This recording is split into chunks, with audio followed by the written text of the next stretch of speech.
window. Okay, I see Angela too. I don't know why Angela is there. Okay. Okay, so I'm recording now, Sunny. Okay. Okay. And I am going to broadcast. Okay. Mm-hmm. Speak image.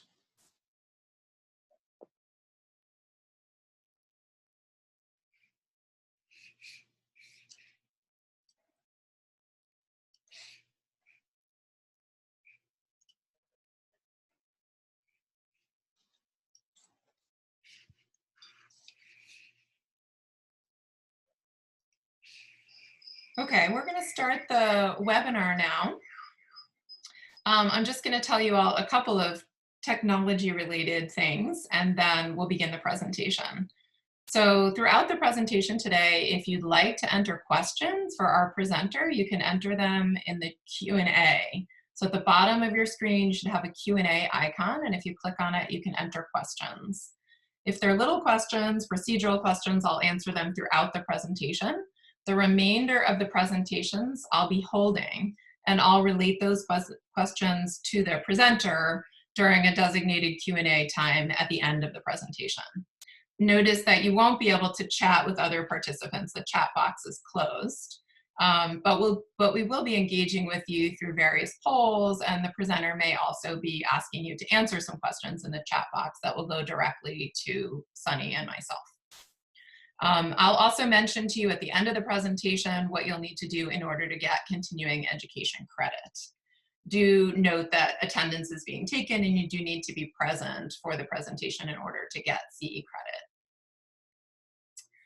credit. So now I'm going to begin. So the presentation today is entitled, oh, someone is entering something asking if there's sound yet. So what I'll do is ask, can you, as an audience participant, can you let me know if you can hear me talking?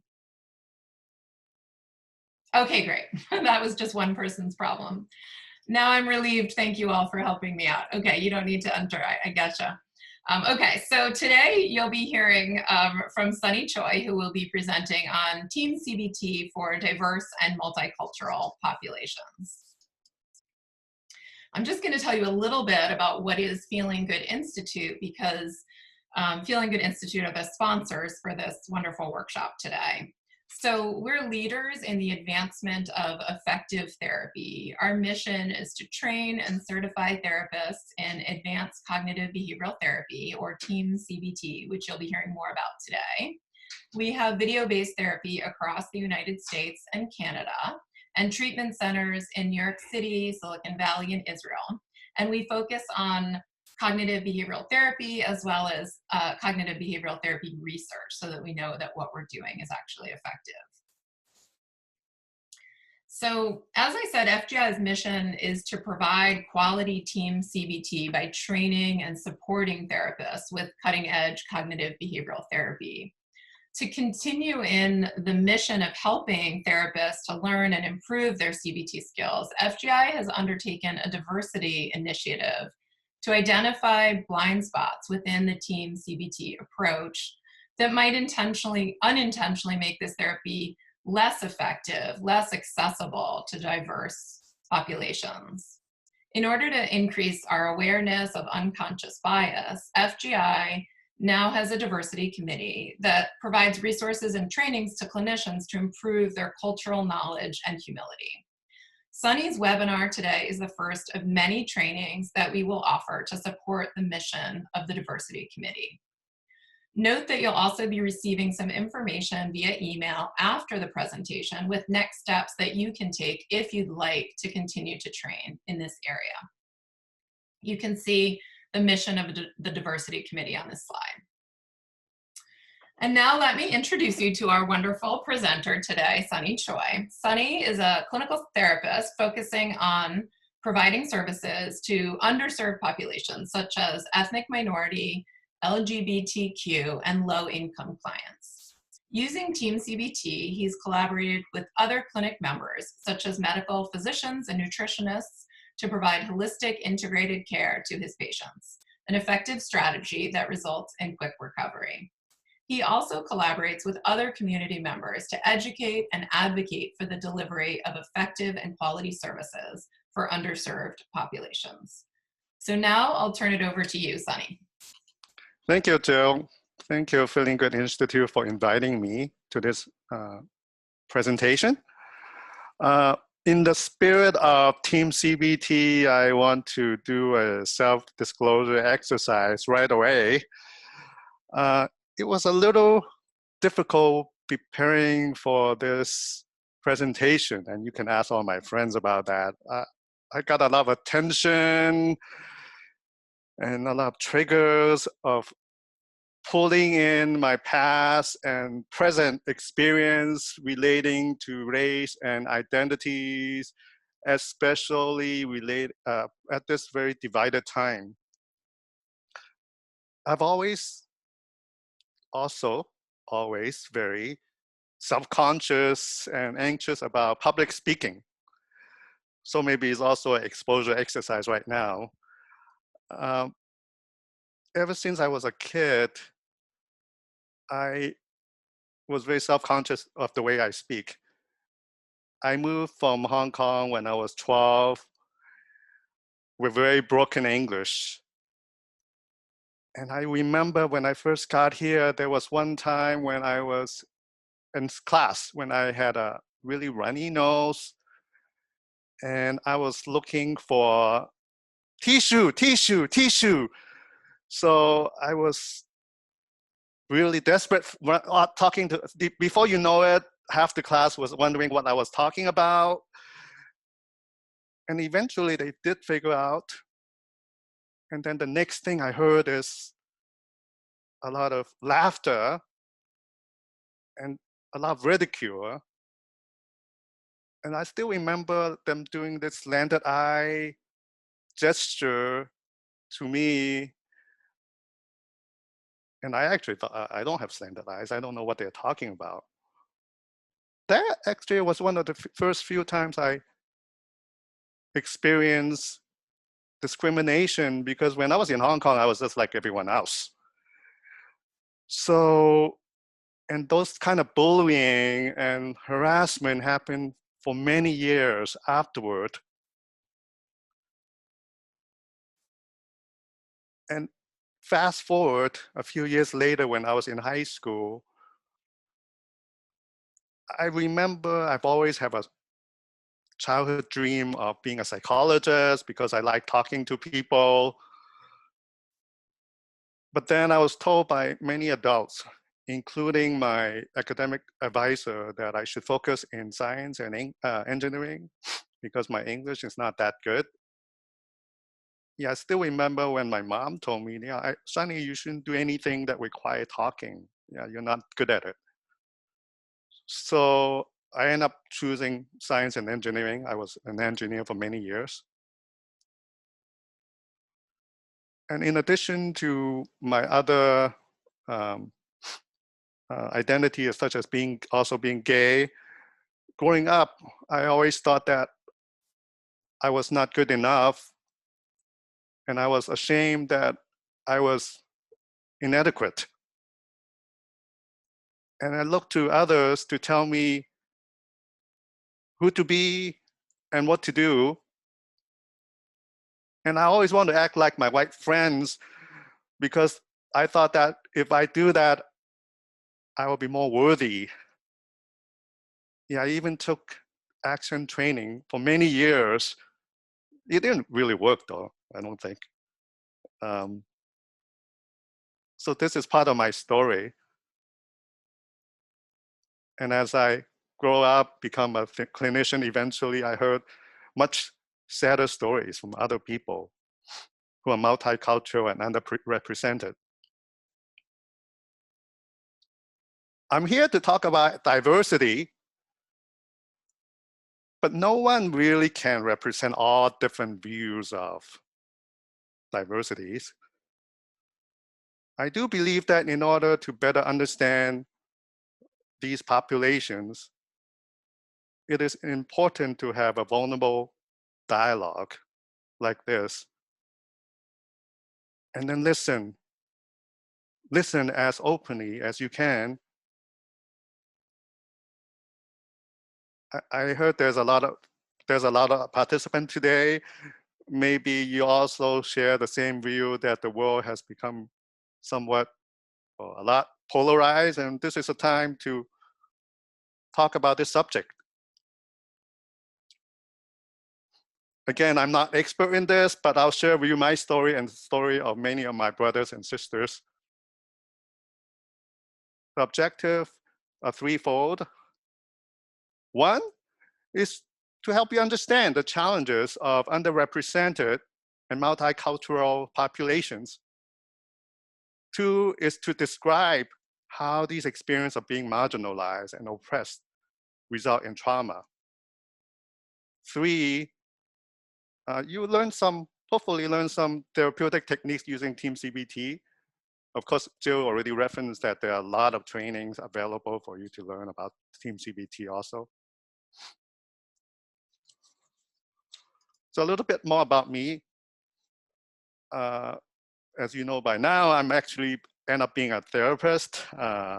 Very happy about it. I've learned TEAM CBT for 7 years. Once I met Dr. David Burns. And as I referenced earlier, psychotherapy is not my first career. And after graduating from UCLA and Stanford, I worked 20 years in engineering and management.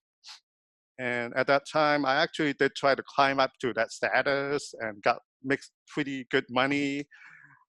But that's not what I love, because I know that ultimately I want to fulfill my childhood dreams of being a therapist, of helping people change their life through therapy, because it works for me also. So during the last 10 years, I've been working in different organizations, a lot of awesome organizations that provide culturally and language appropriate services, such as Northeast Medical Services recently, and also San Mateo County Behavioral Health. And I serve a very diverse populations, ranging from working poor, and this is like for many of these working poor who work full-time, but they can either barely afford to live at home, or they live in cars. So, and then a lot of people of color who got discriminated in many layers, and I will talk about more of those later. Then there are a lot of LGBTQ people that are harassed every day because of who they are and whom they love. And then there are a lot of women who are abused, but afraid to speak up. Then there are a lot of hardworking immigrants like me, who work really hard, contribute a lot to the country, but then we're told that they're stealing American jobs. A lot of jobs that a lot of regular Americans don't even want. These folks, along with me, suffer a lot of mental health issues from early trauma in the US. And we did not seek out a lot of mental health services early because of a lot of stigma, and also lack of culturally and language appropriate services. And working with these populations can be also challenging. For one, there are lots of patients. Like I have unlimited patients waiting to see me. And there are not a lot of resources in these organizations, not even a lot of clinicians who understand the culture or languages. As a result, we have to see patients really quickly, sometimes 30 minutes, sometimes 40 minutes. Like I sometimes see 12 patients a day. Really got to practice TEAM, that's the good part. Work with a lot of diverse population diverse behavioral health issues like addiction, mood issues, relationship issues, domestic violence, also a lot of physical pain issues too.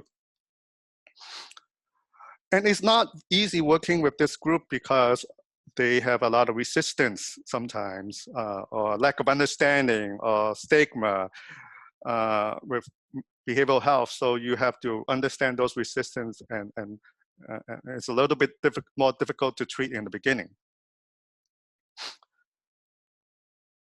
And as a result, a lot of clinicians, including me, got burned out from working in these environment. I see them as my brothers and sisters, so I have a love and compassion for these people. But I know that that's not enough. Fortunately, I found Dr. David Burns early on, 7 years ago, and I was very excited right away. With my engineering background, I actually thought that TEAM is very scientific and evidence-based and methodical and easy to follow. And most importantly, it fits the need of the multicultural and underrepresented population, because they tend to have less time and less resources. And so with TEAM, I could really helping them heal in a few sessions so that they can go on to do their things and I can go on to see more patients. And from my experience, and I talked to David quite a few times already, that TEAM CBT does work very well with this population. So before we start, I want to take a poll just to understand your treatment approach, to ask, how often do you consider different forms of discrimination, such as microaggression, systematic oppression, in your treatment? And then I'm going to give you 30 seconds to give a quick answer. Yeah. Great. So Sunny, I can see people are starting to answer the poll. I'm going to give you guys another 30 seconds or so as I'm seeing the polling come in. So if you're sitting at your computer, just go ahead and click always, sometimes, or never.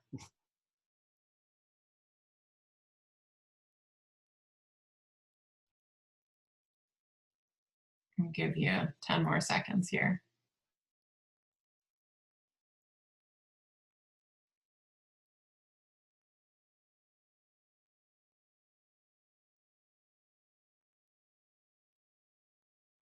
Okay, I'm going to click end poll and share the results. Now, Okay. Sunny, you can see the results, right? Yes, I do. Yeah. So always is 31%. That's awesome. That's awesome. But at least people sometimes ask. That's also important.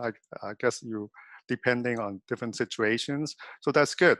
So from my experience in general, is at least good to ask and consider these types of experience with most of your clients, because you don't know where they come from.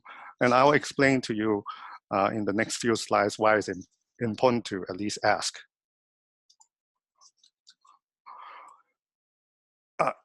In order to maximize the already awesome power of TEAM CBT, it is important to understand the unique and marginalized experiences these populations face.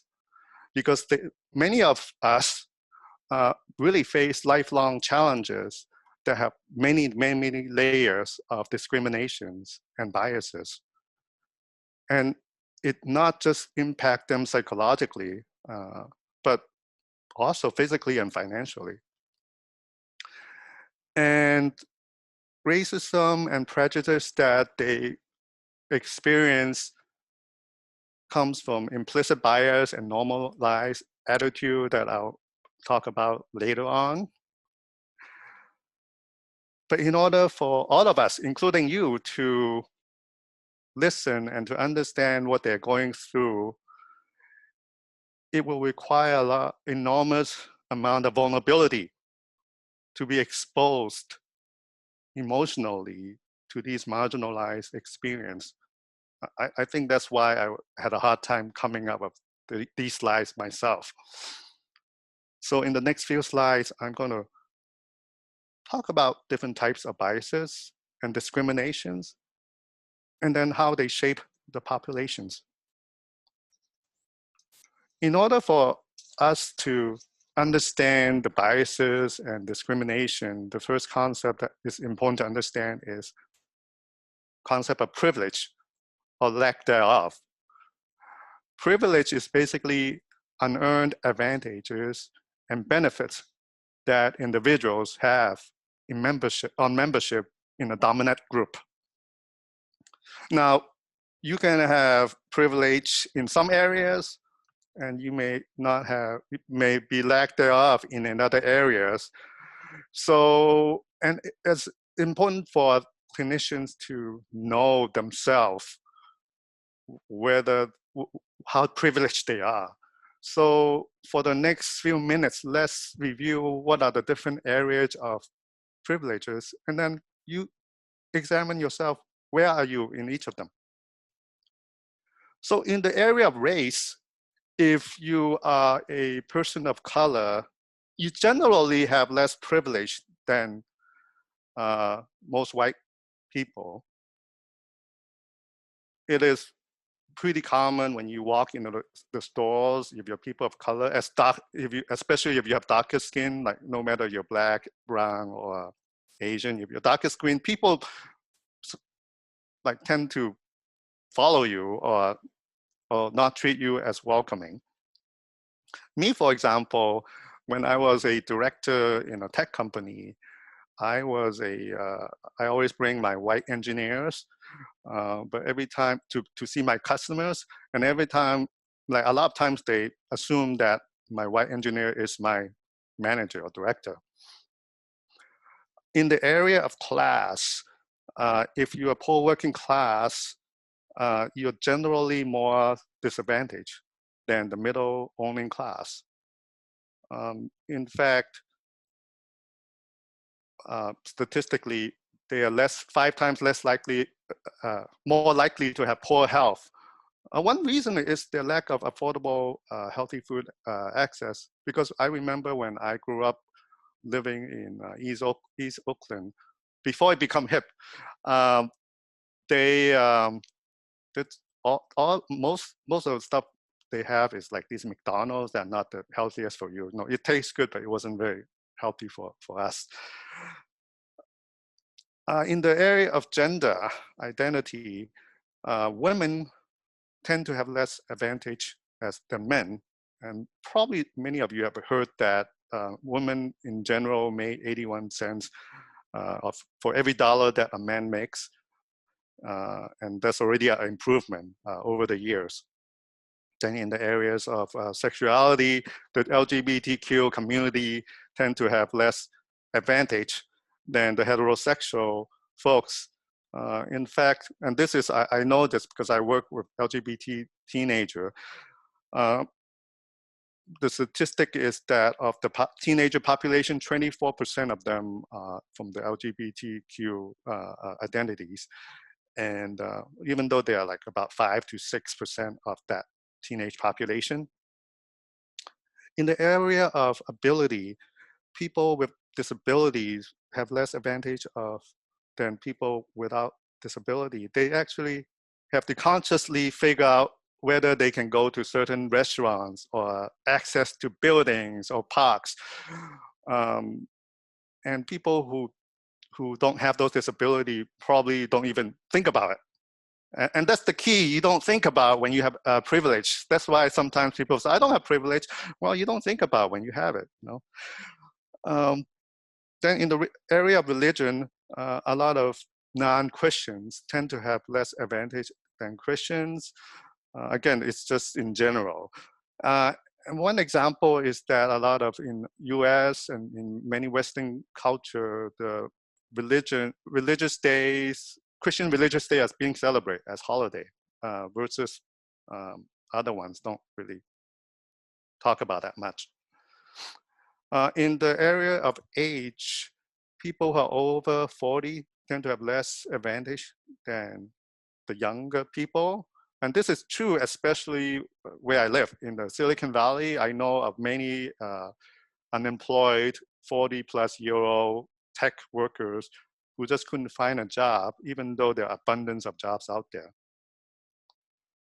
Finally, on the rank and status, probably many of us in this call, if you have a college degree, you tend to have more advantage than the non-college degree folks. And average over the lifetime earn about 56% more than the non-college degree folks. So think about how privileged you are. This is not to make you feel guilty if you're privileged. I have a lot of privilege too in many areas, or shameful for not having privilege in those areas, because we really, for the most case, we don't have a lot of control over what we're dealt with. And it's also important not to stereotype and treat these, just because you're a woman, you assume that there are certain ways, but treat them as individual. But it is important to be aware of your own privilege in those areas or lack thereof. Because knowing your privilege will enable you to be aware of your blind spot when you talk to these patients who don't have it. And hopefully, and we'll talk about it more later, you will examine more and you will study more about that area if that's important to you.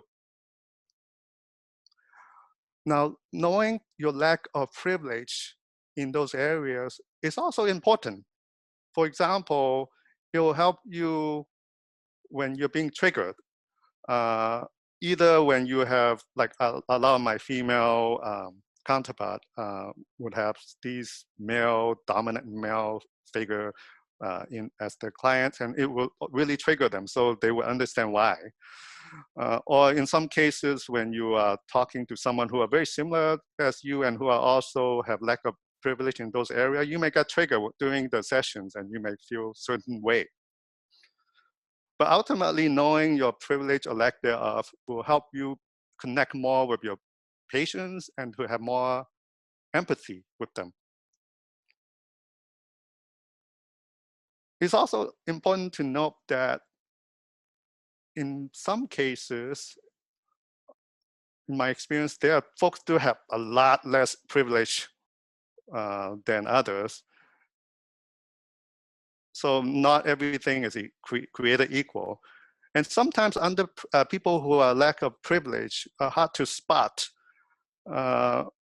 One is because they lack representation.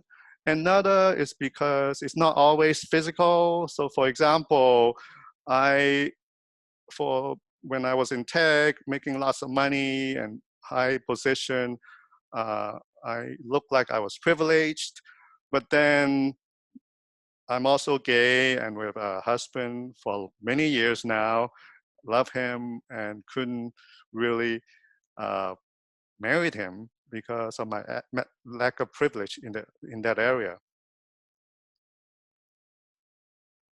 And finally, if you know these privilege or lack of privilege really form the way we think and our personal beliefs. So actually, at least for me, it's very helpful to understand what they are. As I said, it is very important not to define the first feature we notice about that person's identity and represent everything about them and not take account of intersectionality. Intersectionality is when different social identity intersect. For example, you could be, I'm gay and also Asian, so those different identity intersects. And it is important to understand the intersection, discrimination through the lens of intersectionality. For example, I sometimes work with these very wealthy and high-ranking folks at these high-tech company who looked very privileged, but because of their they belong to a certain marginalized group or people of color or gay, it really shaped the way they think and they think of themselves, and also their current treatments from their peers who are more have more advantage than them in other areas. Like, for example, I grew up as LGBT group in a Asian and Christian family, and it was very difficult, not able to get support from these two groups that, at that time at least, that can accept me completely. And I really had no other access to support at that time. In fact, I had a client, a teenager, Asian, transgender, female. Every time she looks at the mirror, she would be shocked and very sad. And she really want to come out. But because of her age, she's very scared to listen to her urge to come out. And using David Byrne's positive reframing, I told them, hey, those fears are protective. In fact, based on my experience and observation, you may be right that you may not want to come out now and get kicked out of home and be homeless, which happens to a lot of transgender teenagers. So I work with her on the safety plan and introduce her with a lot of transgender resources. More importantly, do a lot of 5 secret effective communication, empathize with them, because I'm the first person she came out to. And amazingly, her mood got a lot better. Even her mom noticed, although we couldn't tell her why. When she asked, all I can tell her is, well, I don't know. These are teenagers, so I think it's important to accept them the way they are. So that's where I left it to. But it's still very sad because I know the reality too. I also work with some female victims of domestic violence who are women of color. And when I first worked with them, I said, oh yeah, just report to the police. But of course, then I realized as I understand more about their intersectionality and their identities, I just realized that the people of color have a history of being oppressed, racially oppressed by police. And they don't trust to report to the police. And also in some culture, their cultural belief is not to leave their spouse. So it's also important to understand the culture so that you don't give them any suggestions from your own worldview. Adapt to their needs. Don't push them for anything that they don't want, they're not ready for. Work with them on a safety plan and provide culturally and language appropriate services to these community. Now, based on these, one pitfall, these people with identities who are more tend to get more marginalized or the intersection. One big pitfall for this population is implicit bias. Implicit bias is defined as attitudes or stereotypes that affect our understanding, actions, and decisions in an unconscious manner. Some example of implicit bias is that Black people are violent, men are smarter in science.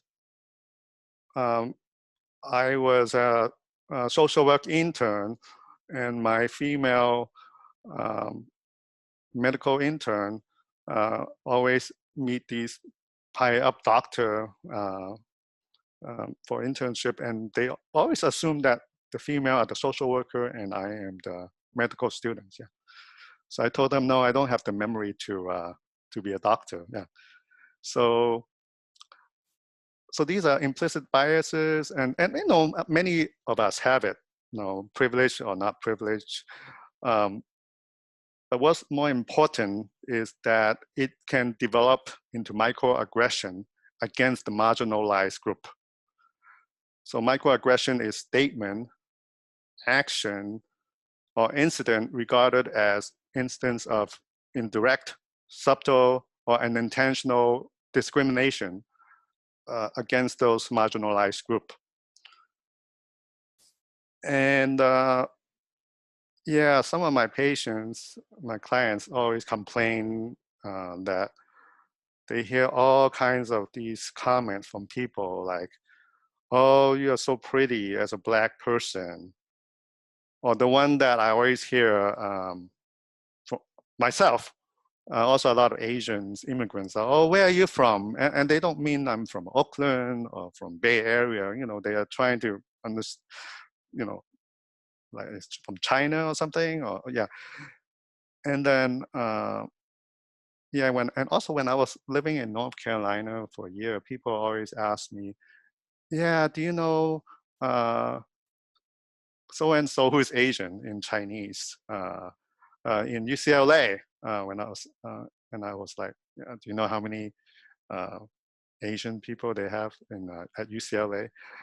And then women always complain, especially if I work with these people from Google or Facebook, that like they would ask like, oh, I didn't think you are a science major, as if like, and then they also complain that they are being treated as a token. Another one that I always hear that I get annoying. So if you do meet me, don't say that to me. Yeah, you don't act gay, Sonny. Yeah, that's really annoying. I know that for some of you or some people, they may say, oh yeah, these are just innocent and mild comments, but they are very impactful for me and for many of my clients, because the subtext is this: people of color cannot hold high-ranking position. The subtext is this: we are not real American. The subtext is this: women cannot be scientists or mathematicians. And ultimately, what I am hearing and what many of us are hearing is that we are not good enough.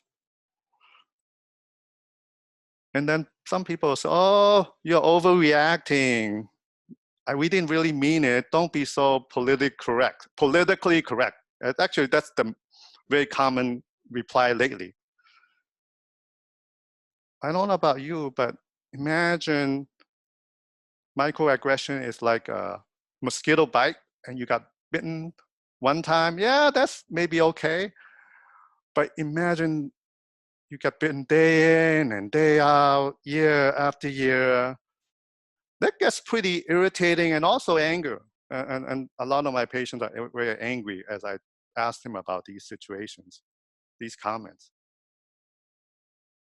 And like what I said earlier, what's more important is, especially if you apply CBT in it, is during this time when people are telling you these things in your brain, in your thoughts, you're being brainwashed that you're not good enough, that other people reject you. And guess what? It is true in some level.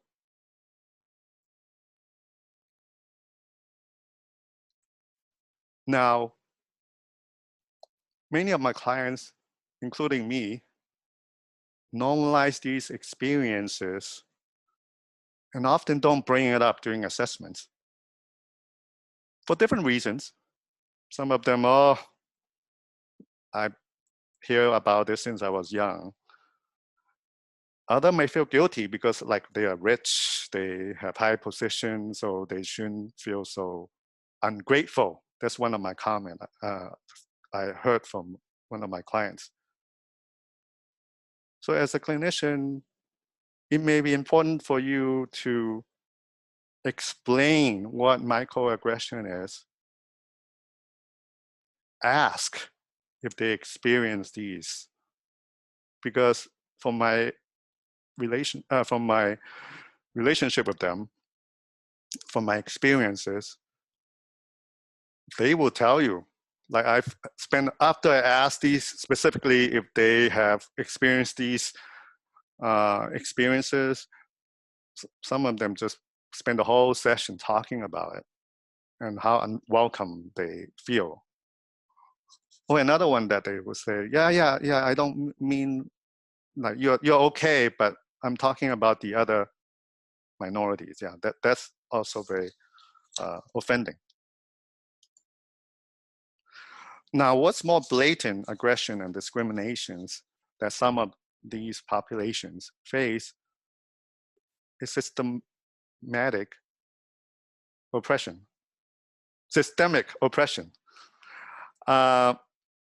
That because of a certain group that has privilege and then another group that don't, and the privilege combined with the institutional power actually create a system that really discriminates some groups. We call them forget group, and benefits the others, which we call the dominant group.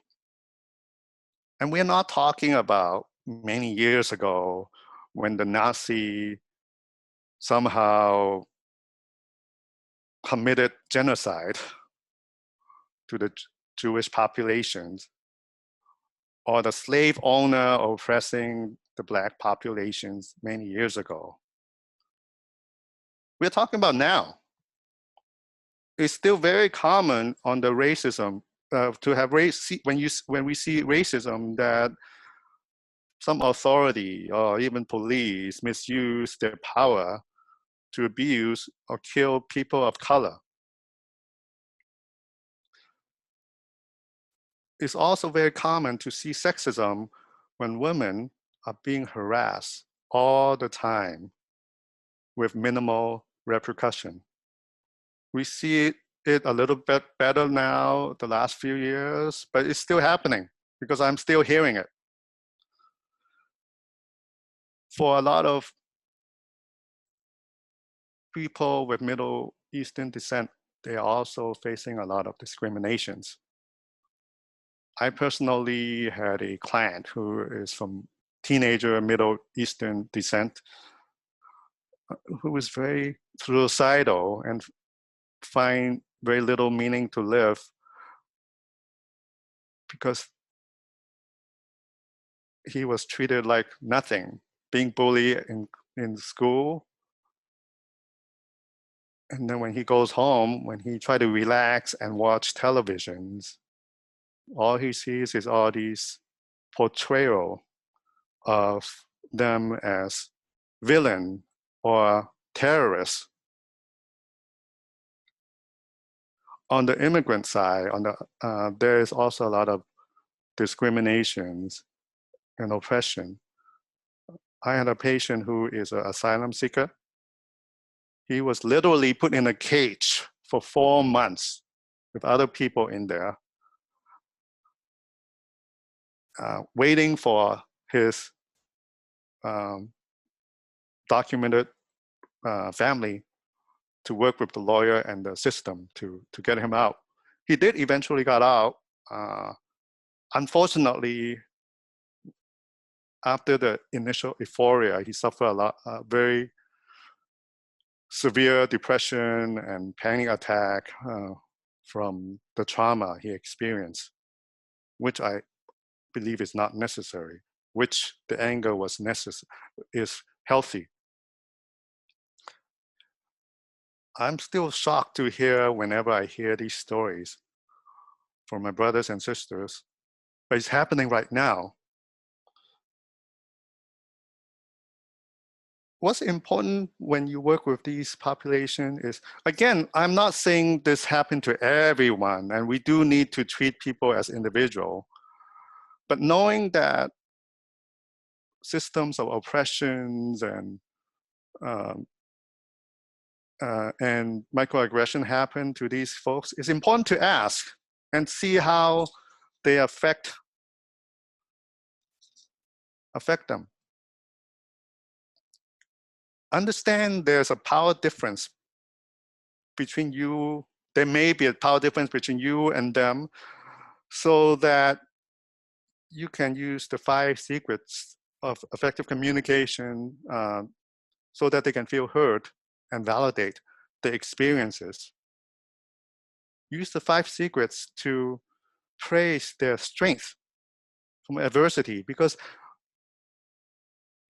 these populations are one of the most strongest, grateful, kind person I met, and very resilient.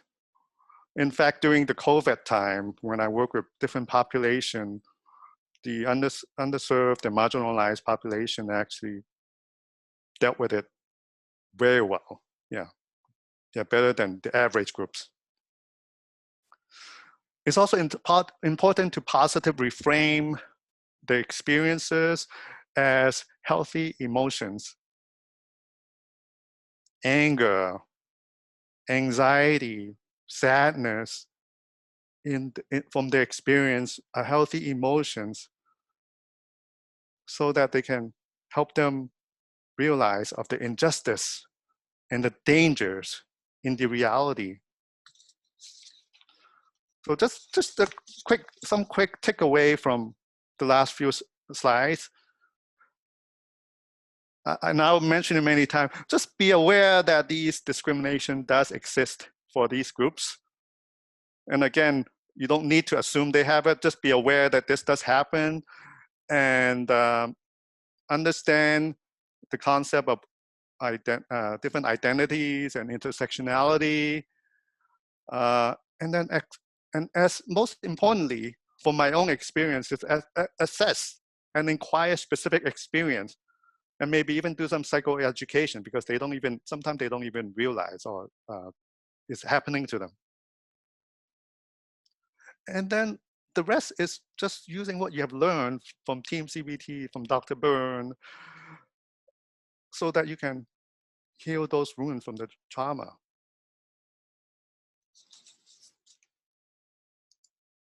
Yeah, one extra issue, topic I want to mention is for some of these groups is psychosomatic issues, which is really the physical pain and other symptoms aggravated by the emotional stress. And that happens with a lot of my Asian patients, referred by a lot of primary care doctors. They would come with like headache, high blood pressure, heart palpitation, gastrointestinal issues, irritable bowel syndromes, and then my doctor colleagues would not know what's the source. But then as I work with them, as using TEAM CBT, as they got healed from the depression, from the anger issues, from their anxiety, those symptoms went away. My theory is that it's more acceptable for the Asian culture to recognize physical symptoms. And it's not acceptable to express certain emotions. Like when I grew up, I cannot get sad or cry because my mom would say, that's bad luck. especially if you're in casino. Never cry. Yeah. So know that next time you interact with an Asian friend. Yeah. And anger is not a good thing because it shows disrespectful for your parents.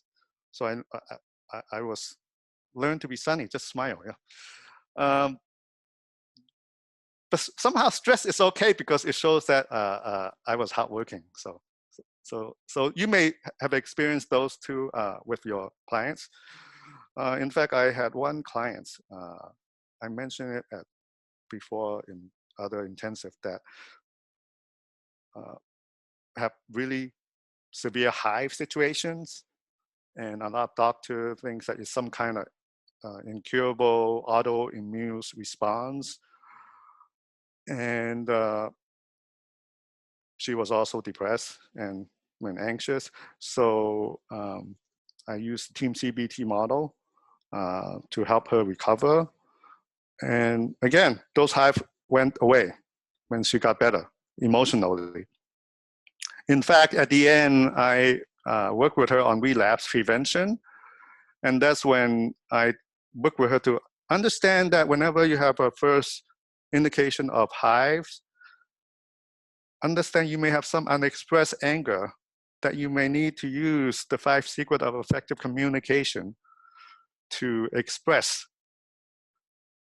I told them that's your spidey sense, yeah.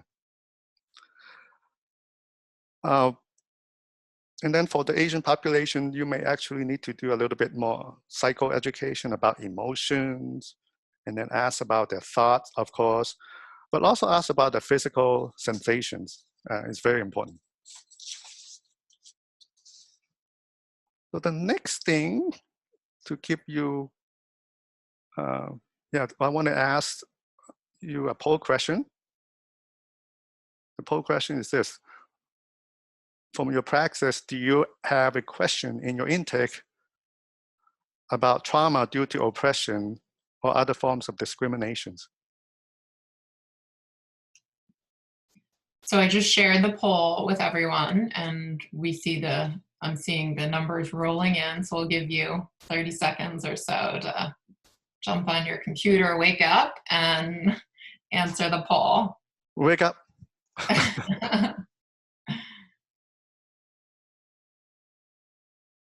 We still have some answers coming in. And actually, Sunny, I'll ask you, there's a question that you might even want to answer now because it's related to what you're talking about the intake, which is just what are some respectful ways to ask about microaggressions toward people of color or part of LGBTQ groups. So even if you wanted to share some of your language, people might appreciate that. Yeah, I will actually answer that on my next slide. Yeah. Oh, okay, amazing. See, I can read your mind. No, let me end the poll and share the results with you now, and then you can talk about the results. No, yeah, I was one of the no before too, and I did not realize, because I did ask about trauma. I did ask about trauma. Do you experience trauma? I think that's a very common question. I was, oh, I don't have trauma. I wasn't raped. I wasn't physical abuse. So I actually, it's actually important to ask whether you've been experiencing these type of oppression, because when I did ask for some of the folks that I talked to, they open up and pour out their heart and tell me what's going on. In fact, that intake become like a empathy session. So it's important to ask specifically about that. Yeah. Now, again, I'm not saying that it will happen to everyone, but just ask that one question would be very important. So people ask what kind of questions we may want to ask during intake. Well, actually, the DSM have a handbook called Cultural Formulation Interview that have like a list of 16 assessment questions that would be very good to start asking about questions so that you can see the experience from a cultural lens. Is evidence-based, it's DSM, 16 assessment question. Couple of questions that I thought it was kind of interesting to ask. And again, you can review it in the DSM. You can even, I think you can even Google it. They have those 16 questions. One is, are there any aspects of your background or identity that make a difference to your problem? That's question number 9. I thought that was a good icebreaker to kind of ask about those questions that you want to ask about trauma. Another one is, has anything prevented you from getting the help you need? And then there was a list, right? Family commitment, stigma or discrimination, or lack of services that understand your language or background. Another question that I thought it was very important to ask would be question number 16, which I referenced earlier, which is about the power dynamic. Sometimes clinicians and patients misunderstand each other because they come from different background or different expectation. Have you been concerned about this? And is there anything we can do to provide you with the care you need? And then you can even list perceived racism, language barrier, and all the other barriers that they may face. And some of them, and then I thought that when you ask this, then you may even, this is a good segue to the more intense questions about oppressions or microaggression. Although I must say, sometimes I'm just blunt and I would just ask them directly, and they actually told me pretty quickly. And I think they're waiting for someone to ask them, for some of these people. So I want to show you a case study of how I apply what we talked about earlier, plus some TEAM CBT model to work with one of my patients. Again, this is, we don't have a lot of time, so I'm not going to go very detailed into the TEAM model, but just how you apply these extra things in the TEAM model. So I had a Latina patient. The PHQ-9 is like highest with suicidal ideation, and on the brief mood survey is the highest on depressed and anxious, have a lot of panic attacks, cutting, a lot of pain issues to a point where she cannot even walk, a lot of social anxiety, talking to people. Like on the privilege side, she was really lacked of low socioeconomic background, woman being physically abused by her parents, bully at school for being overweight, and LGBTQ community, lesbian. She's a lesbian. Like what I say, I love her though. Like she's a very wonderful, grateful person, very kind, not nice, very kind person. Also very insightful about her own situation and just couldn't get out of it. So during the testing stage, one thing to remember, when you do the David Byrne brief mood survey, one of the testing is the anger, right? Well, she puts 0 on the anger. And I said, well, how could you not be angry when you experience all these things? So I really work with her to process her experience of being bullied, being discriminated, being abused. And of course, eventually she did, put the more appropriate number, which is like as high as the other ones on the anger, because it's actually a good thing she's angry. And of course, during the empathy stage, I spent a lot of time understanding, grieving with her, that her experience, her feelings are not distorted, that she recognized her strength. She's very resilient and kind and grateful. And one thing that helped, for me at least, is I do some self-disclosure about me being gay and I was undocumented. And it seems to kind of lower that power differences. And then she was able to tell me more. In fact, she told me that she was gay, or she is gay, after I self-disclosed. On the agenda setting stage, it's important to, I think it's an assessment of resistance now. That's what David call it now. Educate her on emotions that, and positively reframe those anger. That anger is a good thing. How can you not be angry? Because anger actually helps you detect your injustice that was happening to you.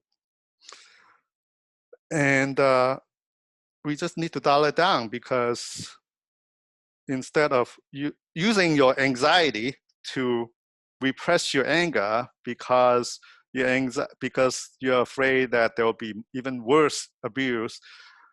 So now you have like really high anger and high anxiety. So I work with her to lower her anger so she doesn't feel anxious about it and about expressing the anger. And then help her express those anger in a positive way using 5 secrets. And also expressing her sexuality using 5 secrets. Now, of course, because of her sense of anxiety, which is true protective, we also decided that it's only safe to do it outside of her family.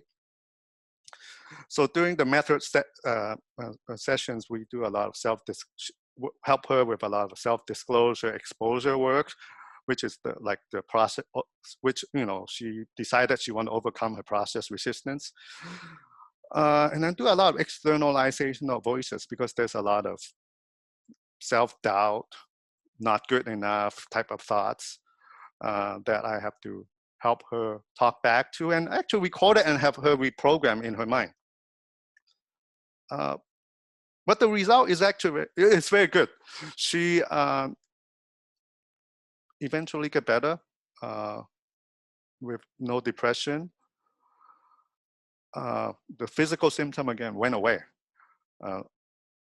Thank God, no more suicidal ideation. The good thing is she came back to visit me one time, some relapse, but very minor, and then told me that she has a partner for a year now, at that time, and is going to graduate school in psychology because she wants to help other people like her to heal. And I said, okay, well, that's awesome. And that's why I'm doing this, by the way. That's why I'm changed my career, because to see people like that heal. Yeah. So a quick summary of TEAM CBT, because we talk about a lot of these concepts. And again, I'm not going to details, and Jill will maybe give you some more information later on where you can get more TEAM CBT training. Just a quick summary. On the test and assessment stage, you need to make sure you address the shame of going to seeing a therapist so that they can tell you more about what's going on, especially from my experience, the Asian population, because they don't know much about mental health issues or even their own emotions. Address the power differences. Address the power differences so that they will be more equal as you and tell you as a peer what's going on. I know I keep saying that and I can get a little annoying, but ask them specific traumatic experience. Don't just say, do you have any trauma? Again, ask about their emotion, thoughts, behavior, but also sensation. Physical sensation is very important to ask. During the empathy stage, validate the grief, acknowledge the anger. But importantly, recognize the resilience. These people are not, don't see them as victims. They're actually very strong, stronger than me in many cases. They just have some areas that we can help them get through using TEAM CBT and a lot of empathy. And after this empathy stage, you may actually want to go back to your assessment and testing to re-ask some of these questions, because they may actually tell you more, because they did to me. On the assessment of resistance part, yeah, use a lot of psychoeducations on emotions. And I do that not just to these populations, but even to my younger ones. I love Spider-Man. I say, well, just pretend these emotions are your spidey sense. Your anxiety detect danger, your anger detect injustice, your sadness tell you where you are is not where you want to be. And then positive reframe those negative emotions like that, and work with them to see, well, do you really need that much anger and anxiety right now? You are older now. You may not need to, right? And assuming that they want to dial it down, that's when you work with them on the method to pretty much restructure a lot of learned pattern, either cognitive or behavior pattern from past trauma. And then in some cases, it's not even restructuring. It's for them to acknowledge their spidey sense, so that if they are afraid or unhappy with their relationship, abusive relationship, maybe figure out a way to plan on leaving it. If they are angry that they're getting less money than their male counterpart, work with them to use 5 secrets about effective communication to ask for a raise, which, by the way, it works for a lot of my patients. So I think they're actually, but I told them that I'm not a career coach, and I don't guarantee a higher raise in those cases. So other considerations, at least with the, a lot of these patients in this population have never seen a therapist. So, which is a good thing, because they don't have the expectation that it will take years to heal. And they're quite responsive for the TEAM CBT model that is very focused and brief. So just run with it. You actually will realize how fast they get healed despite all the trauma that they face. Yeah, because they have a lot of strength. When you use your interpreter, be careful, because some of these concepts that Dr. Burns taught us, like paradoxical agenda setting or positive reframing, may not be very easy for people to understand right away. And making sure that the interpreter know what you're trying to say is important. And this is from experience, because I don't speak Mandarin, but I do understand Mandarin. And when some of these interpreters say something about what's good about anger, the way they say, I said, I didn't say that, don't say that. Yeah, so I have to like correct that person. So when you use the interpreter, make sure you do it slowly, and basically do psychoeducation to them too, as you do that to your clients. And a lot of these populations, especially the Asian ones that I work with, really respect clinicians. The good thing is they are great with homework, and I often impressed how much homework they did, how much work they did outside of our short sessions. But also, the one thing you have to be careful of is they may have some difficulty criticizing you or tell you something if they don't agree with or they won't do. So make sure you're open with them, that it's important for them to give me feedback. In fact, it's a good practice of 5 secrets when you do that. And of course, Dr. Burns' session evaluation also talk about that too. So I actually even told them, well, when you rate it, make sure you tell me what's going on and not what you want me to hear.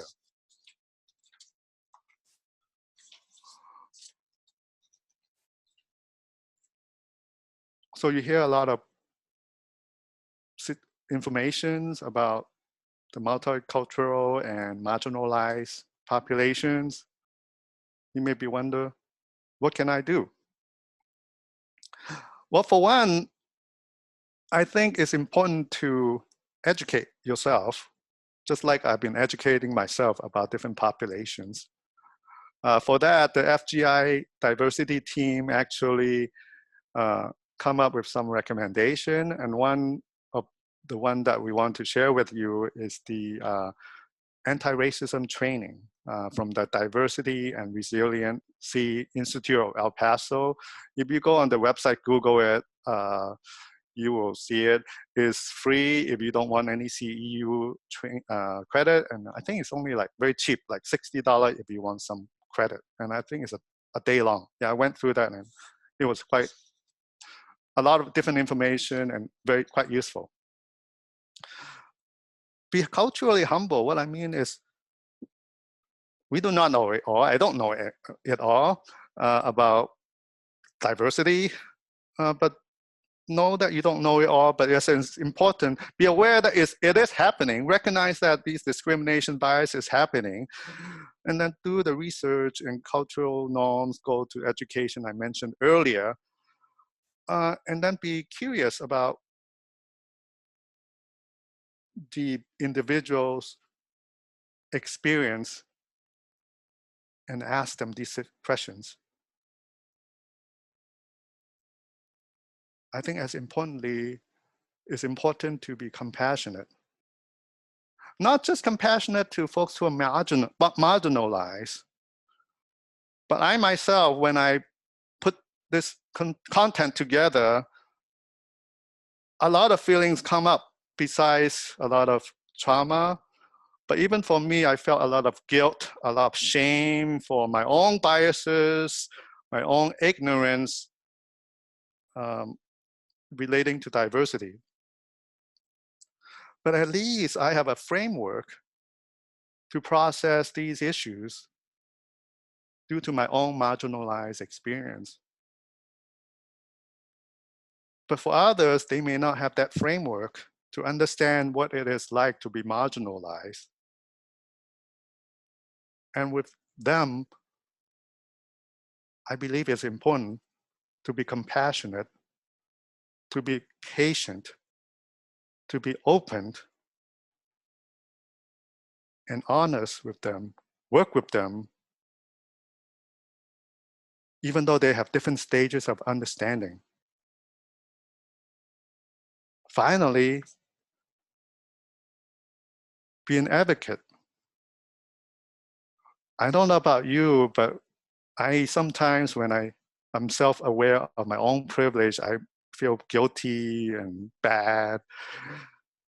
And but what I also realize is with this privilege, I do have a lot of clout and influences to help give the voice to these people, just like what I'm doing now, so that they have more rights and freedom.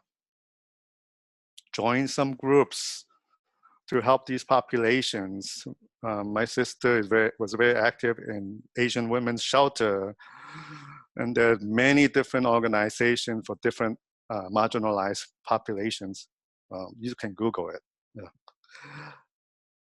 But consider also giving reduced fee for this population, because what I know is this, the current resources for this population is not a lot. So if you are willing to reduce your fee, usual fee, because they can't afford it. Not all of them, a lot of them can afford it. The one that cannot afford it, it would be good for them to get a taste of the power of TEAM CBT. Because I believe that if we can all chip in to help, maybe one day, the 12-year-old me who were like very devastated because all he was asking was a tissue, can be more confident, feel more worthy, and feel more belonging to this country. Thank you.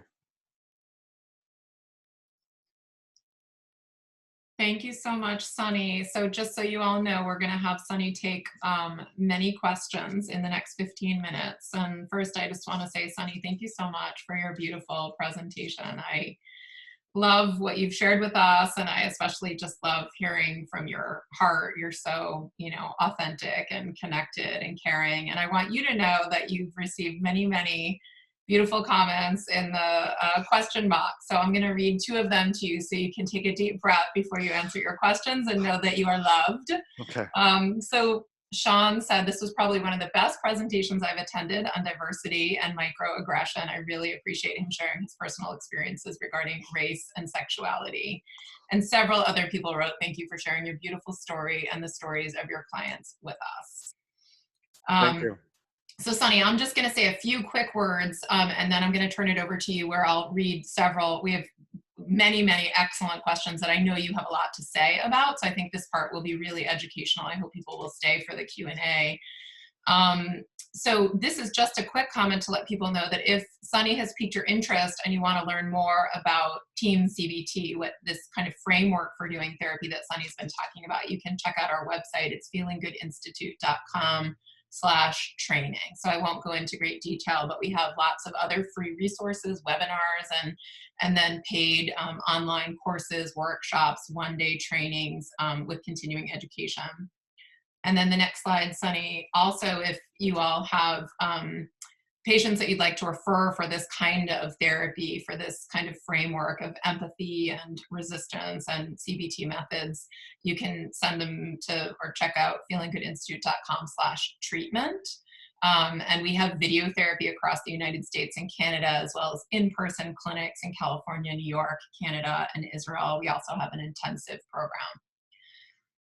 So thank you for that. That's just to give people more resources. And now Sunny will do the Q&A. And if you have questions that don't get answered today, which is definitely going to be the case because there's lots of amazing questions here, you can follow up with Sunny. And here's Sunny's email address for you. So it's sunny@bettermoodtherapy.com. So Sunny, let me ask you, here's a good question I got. And again, so many great questions here. What do you do if you're referred a patient with a culture that you're not familiar with? And Sunny, I also want to say that there were a couple questions about, asking people about their culture related to this question. So how do we make sure that we're not burdening our patient by asking them too many questions about their culture? How much responsibility should we take for, knowing and researching a patient's culture? So I'll come back to this question, but sort of all of those questions are layered in there. But what do you do if you're referred a patient with a culture that you're not familiar with? Well, I guess it depends on the individual cases. From my experience, I'm Asian American, LGBTQ. I certainly don't know everything about all the cultures. From my experience, I did what I recommend earlier, do some educations about that particular populations. What are the common microaggressions and oppression they face, not just currently, but from the history, because they actually do pass down from generation to generations. And then I would either doing your assessment or doing your introduction calls with them, ask them if they would have any issues with the differences in culture or dynamic. And if they don't, my experience is once I know the basics and be curious, culturally curious, and I just use the 5 secrets to bond with them the same way that Dr. Burns teach us. And it doesn't seem to have a lot of issues in that case. And of course, you can always continue to, is that okay? And ask them those questions. Yeah, and then you also don't want to bombard them with like a bunch of questions. I have patients who say, I don't want to talk about being Black, or I don't want to talk about being gay. I already talked about it. And people always ask me lately. But you want to kind of just ask one or two questions, and just want to make sure that if you want to talk about that, I'm open to it. So that you kind of give them the door, open the door for them in case they are ready or want to discuss those topics. Great, thank you. And people were asking, what is the 5 secrets? But I won't ask you to answer that now. I did answer it in the Q&A, and I did share with people. This is kind of a toolbox that we've learned from David Burns around connecting and empathizing with patients, and I kind of laid out what they are. It's magic. It's Right, magic. right. But this idea of, really trying to see the world through the eyes of your patient, trying to use thought and feeling empathy to connect with our patients and to hear their experience. There was another question. What are the issues to consider for children of color adopted into white families? And how can these issues be addressed most helpfully and sensitively? That's a good question. I don't have a lot of experience working with those situations. I tend to work with teenage and above. But what I'm thinking is, first of all, this is a lot of comments from my patients who are from mixed family, from different, don't try to assume that you're colorblind, because they don't like to hear that. Because as I mentioned earlier, there's a lot of reality of discriminations and biases happening when you may have a blind spot. And then just do what I recommend earlier, right? Be aware of these blind spots that you might have. Examine your own privilege versus your children's privileges, and then explore the difference culturally or depending, right? If they're LGBT, could understand the differences too. If you're a straight couple, and then together study up on those cultures together, and recognize that it exists. Because what you don't want is you ignore it, and there may be an elephant in the room that you don't talk about until, because some of my patients does mention about that. They complain about that. And then maybe even help them find the root. As they get older, they actually want to find out the root, whatever community they are from. And also be diverse, introduce them to other culture too, so that they know that it's okay to be different, starting from you as the parents. And then again, when you talk to them, again, use the 5 secrets to understand them, to inquire about their negative mood, and to praise them, and to also self-disclose, using I feel statement. Great. And Sunny, I want to make a quick comment, which is that a lot of people have asked, and I have answered through the chat box many times, but this presentation is being recorded, and we will send you an email in about a week with the PDF of the slides and a recording of the workshop, so you can review it again. There were a couple of questions, Sunny, about CBT and thinking errors and things like that. So I'll read this one. Overgeneralization is a thinking error that is at the heart of stereotyping. After empathizing with your patient, does the CBT therapist point out thinking errors, as with any client dealing with depression? Well, that's why TEAM CBT is a little different. You don't want to point out anything, oh yeah, you're thinking error right away. You want to definitely do a lot of empathy and agenda setting to make sure that some of these thoughts has its values. When you overgeneralize when you are young that I'm in danger or they don't like me, well, guess what? Maybe it's 50% true, but it still saved you from being killed. So at that time, it was useful. So you work with them. Well, once they get ready for it, because they say, "Oh yeah, I'm older now, and the country is a little different now." Then you may want to then help them point out, "Oh yeah, maybe it's too extreme thinking, it's overgeneralization." But like what Dr. Burns said, not until they're ready for it.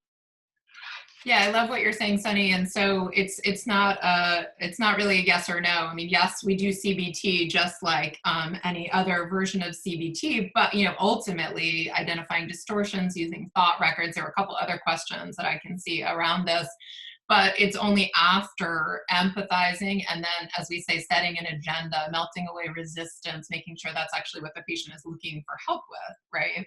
Yep. Rather than sort of just having someone come in off the bat and then trying to convince them that their thinking is distorted. Yeah. And there was another question like this that someone said, I've been concerned, and this may be our last question, I think, and then we'll maybe also just put up that last slide. You can even put that slide up now about the CE, so if people have questions, it'll be answered on that slide. But here's a question, Sunny. I've been concerned that in our majority white culture, traditional CBT has been employed as a tool to pressure minority and diverse persons to assimilate into the majority culture. I'm interested in ways to safeguard against this.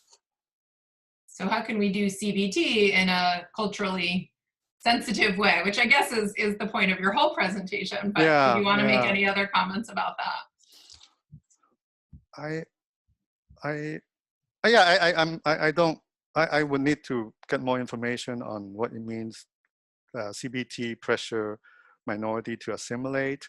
But yeah, just that's why it's important not to just do this. These are distorted, right? Go to the TEAM CBT model, understanding the anger, empathize with them, and reframe that those thoughts, those experiences that you have are not fake. They are real. Then when they're ready to know that those are distorted, then they would do it. Yeah, but yeah, you're right. I guess in that case, yeah, you don't want to force.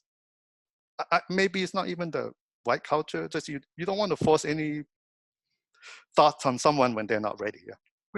Right. And I think, this concept of cognitive distortions, all of it is around this framework, right? You talked about wanting to use measurement, wanting to empathize, a lot of people said they love your use of the word spidey sense. So positive reframing is what you've been talking about, Sunny. What is beautiful about your anger? What is beautiful about your sadness, right? And positively reframing it as your spidey sense, which I love your term, so that people actually feel motivated and interested in changing. And then cognitive distortions will fall into place, but it will be motivated by the patient, right? The way that they want to change rather than put upon them by the therapist. So just a quick thing about spidey sense. A lot of my patients loved it. So I said, now you can use your spidey sense to figure out your justice so you can be a Spider-Man, Spidey woman, right? But Sunny did not, just make sure that you don't tell my boss that Sunny did not tell you that you can swing around in different buildings. Yeah, and I thought that was, I always say that was funny. Yeah. But they love the disclaimer on the spidey sense. Disclaimer on the spidey sense. Yeah. You're not responsible for big accidents occurring. Yeah. So Sunny, will you just put the last slide up after your question slide up so that I can let people know? So we are out of time, and so I just want to let you know, and then I'll thank Sunny. But people ask lots of questions about continuing education, which I answered throughout, but please do check your email in the next 24 hours. If you don't see it, check your spam folder. It'll be there. You'll be getting an email from admin@feelinggoodinstitute.com. And that's your CE survey. You must complete the survey when you get that email in order to get your CE credit. So you complete the survey, and after you submit the survey, you automatically are emailed a certificate of completion. And then as a separate email, you'll get the resources. So we'll send you a separate email to not confuse you, and that'll have the PowerPoint slides and this recording, which we'll also put up on our YouTube channel and on our website in the next couple of weeks. If you have questions about administrative things, email admin@feelinggoodinstitute.com. And if you have more questions for Sunny, you can email Sunny, which he had on the slide before. So Sunny, thank you again. We're so grateful for your delivering this wonderful webinar for us today. Thank you. Thanks everyone for attending. I'm going to stop the webinar now. Thank you.